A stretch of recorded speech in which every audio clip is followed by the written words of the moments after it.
Ah yes, the alien invasion story, one that has been done to death but still manages to entertain and bring new ideas to the table. Renegade Games decided to provide their own strange yet interesting concepts to the idea in their game, Mugsters. Speaking of story, that's one thing that Mugsters seems to be lacking. Playing the game provides no real explanation as to why the aliens are invading, nor their goals.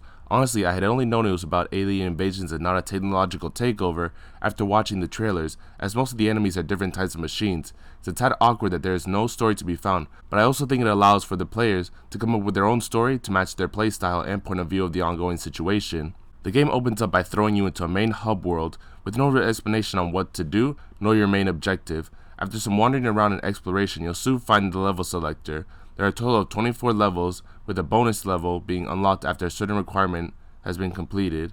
Each of the level has 4 main objectives: destroy an active machine, collect all the gems, save the captured humans, and get off the island. You can choose to complete the objectives now, or do the bare minimum to pass, as the only one needed to progress is to leave the island. Completing the objectives unlocks extra parts of the hub and other challenges.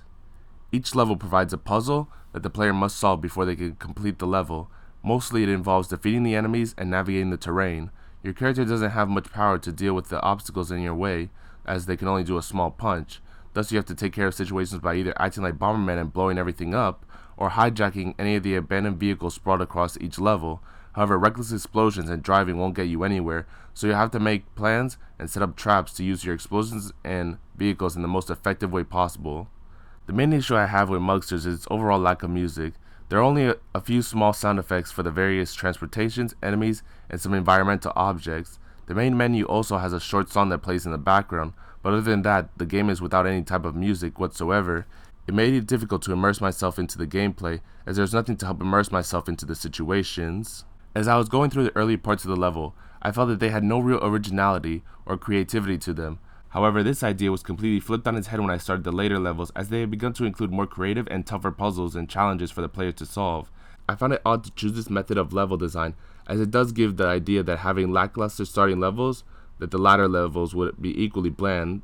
To end on a lighter note, one of my favorite aspects of the game is its chaotic co-op mode, which allows you to play shared screen along with one of your friends or family members. What makes this mode interesting is the pure chaos that could occur with two different minds trying to work together to complete each level. Working cooperatively will provide optimal results that would have the two of you flying through levels, while working against each other could provide some